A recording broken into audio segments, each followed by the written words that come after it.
بسم اللہ الرحمن الرحیم۔ صرف 5 منٹ کا مدرسہ قرآن و حدیث کی روشنی میں 11 رمضان المبارک۔ نمبر 1، اسلامی تاریخ۔ حضور صلی اللہ علیہ وسلم کی ولادت، خاندان اور پرورش۔ رسول اللہ صلی اللہ علیہ وسلم کی پیدائش عرب کے مشہور اور عزت دار خاندان قریش میں ماہ ربیع الاول پیر کے دن مکہ میں ہوئی۔ آپ صلی اللہ علیہ وسلم کے والد کا نام عبداللہ تھا، جن کا انتقال آپ صلی اللہ علیہ وسلم کی پیدائش سے پہلے ہی ہو گیا تھا۔ دادا عبد المطلب نے اس در یتیم کا نام محمد رکھا۔ حضور صلی اللہ علیہ وسلم کی والدہ حضرت آمنہ قبیلہ بنو زہرہ کے سردار کی بیٹی تھیں، جو عزت و شرافت میں قریش کی تمام خواتین میں باعزت سمجھی جاتی تھیں۔ عرب کے دستور کے مطابق جب بھی کوئی بچہ پیدا ہوتا تھا تو اس کو دودھ پلانے کے لیے کسی دائی کے حوالے کر دیا جاتا تھا۔ اسی طرح آپ صلی اللہ علیہ وسلم کی پرورش بھی قبیلہ بنو سعد میں حضرت حلیمہ سعدیہ کے یہاں تقریباً 4 سال ہوئی۔ اس کے بعد والدہ محترمہ کے پاس مکہ واپس آ گئے۔ صرف 2 سال ہی والدہ کے سائے میں رہ پائے کہ ان کا بھی انتقال ہو گیا، چنانچہ آپ کی پرورش کی ذمہ داری دادا عبد المطلب نے سنبھالی۔ 2 سال ہی گزرے کہ ان کا بھی سایہ سر سے اٹھ گیا۔ اس وقت آپ صلی اللہ علیہ وسلم کی عمر تقریباً 8 سال تھی۔ پھر آپ صلی اللہ علیہ وسلم کی دیکھ بھال اور پرورش کی ذمہ داری حقیقی چچا ابو طالب کے سر آئی۔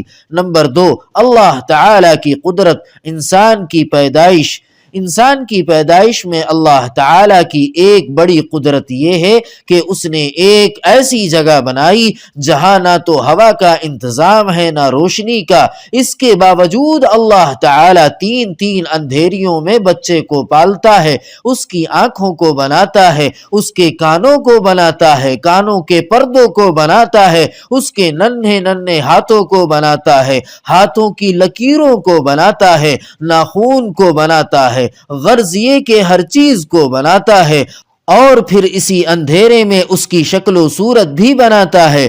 اللہ تعالی نے قرآن کریم میں فرمایا ہے، اور وہی وہ ذات ہے جو رحم یعنی پیٹ میں تمہاری اسی شکل و صورت کو بناتا ہے۔ نمبر 3، ایک فرض کے بارے میں، بیماری یا سفر کی حالت کے روزے۔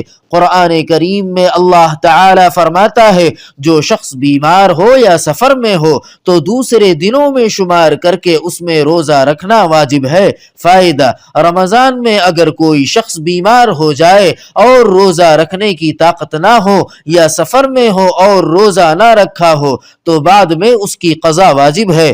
نمبر 4، ایک سنت کے بارے میں، وتر میں کون سی سورت پڑھنا مسنون ہے؟ رسول اکرم صلی اللہ علیہ وسلم وتر کی پہلی رکعت میں سبح اسم ربک الاعلی، دوسری میں قل یا ایھا الکافرون اور تیسری میں قل ھو اللہ احد پڑھتے تھے۔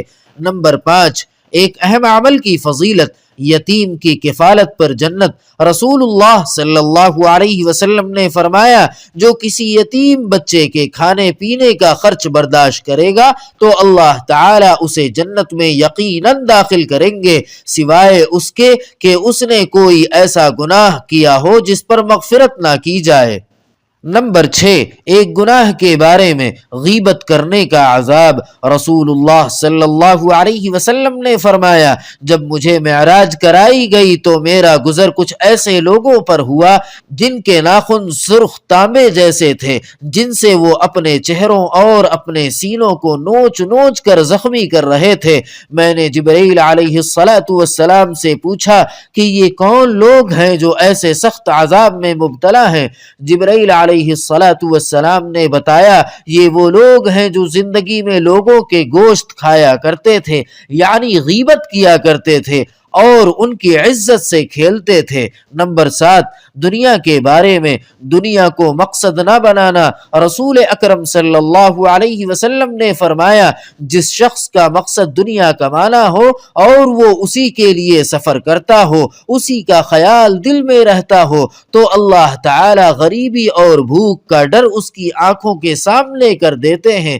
ہر وقت اس سے ڈرتا ہے کہ آمدنی تو بہت کم ہے، کیا ہوگا، کیسے گزارا ہوگا، اور اس کے اوقات کو اسی فکر میں پریشان کر دیتے ہیں اور اسے ملتا اتنا ہی ہے جتنا مقدر میں ہوتا ہے۔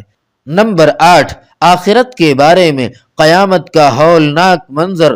قرآن کریم میں اللہ تعالی فرماتا ہے، اے لوگوں اپنے رب سے ڈرو، بے شک قیامت کا زلزلہ بڑی ہی ہولناک چیز ہے۔ جس روز تم اس زلزلے کو دیکھو گے تو یہ حال ہوگا کہ ہر دودھ پلانے والی عورت اپنے دودھ پیتے بچے کو بھول جائے گی، اور تمام حمل والی عورتیں اپنا حمل گرا دیں گی، اور تم لوگوں کو نشہ کی سی حالت میں دیکھو گے، حالانکہ وہ نشے کی حالت میں نہ ہوں گے، لیکن اللہ تعالی کا عذاب بڑا ہی سخت ہے۔ نمبر 9، طب نبوی سے علاج، تلبینہ سے علاج۔ حضرت عائشہ رضی اللہ تعالی عنہا بیمار کے لیے تلبینہ تیار کرنے کا حکم دیتی تھی اور فرماتی تھی کہ میں نے رسول اکرم صلی اللہ علیہ وسلم کو فرماتے ہوئے سنا کہ تلبینہ بیمار کے دل کو سکون پہنچاتا ہے اور رنج و غم کو دور کرتا ہے۔ فائدہ: جو یعنی برلی کو کوٹ کر دودھ میں پکانے کے بعد مٹھاس کے لیے اس میں شہد ڈالا جاتا ہے، جسے تلبینہ کہتے ہیں۔ نمبر 10، قرآن پاک کی نصیحت۔ قرآن کریم میں اللہ تعالی فرماتا ہے، اگر کسی بات پر تم میں اختلاف ہو جائے تو اللہ اور اس کے رسول کے حکم کی طرف رجوع کرو۔ اگر تم اللہ اور قیامت کے دن پر ایمان رکھتے ہو، یہ طریقہ تمہارے لیے بہتر ہے اور اچھا بھی ہے۔ سبحان ربک رب العزت عما یصفون وسلام علی المرسلین والحمد للہ رب العالمین۔